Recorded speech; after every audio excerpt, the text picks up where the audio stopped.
vijana, msifikiri CCM haijui matatizo yenu. CCM gani hiyo itakuwa haijui matatizo? Kwanza CCM ilianzishwa na vijana. Nilikuwa namtania mwenyekiti, alikuwa ananiambia kuna kitaru cha kahawa vijana wa Mreba wanatengenezewa. Nikamwambia hapo sawa, lakini vijana hawa hawataki hela za kungoja miezi 6. Wao wanataka haraka pale pale. Ndio ujana huo. Wala uwezi kuwalaumu wao, umewasomesha kwanza, alafu umewapa simu na televisheni, wanaona dunia, wanataka kuiga dunia.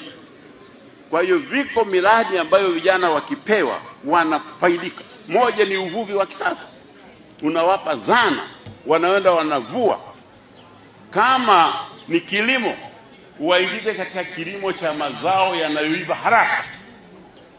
Ndiyo bustani, anavuna nyanya, anauza, ananunua vocha.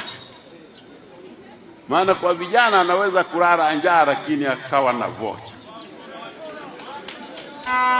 au sio? Hiyo, huo ndio ukweli. Kwa hiyo tutaenda na ilani, na baada ya uchaguzi tutaleta program ambayo inakuja kusaidia kuongeza mapato kwa watu wote, na vijana ndio wengi, ili na wao waweze kufaidika.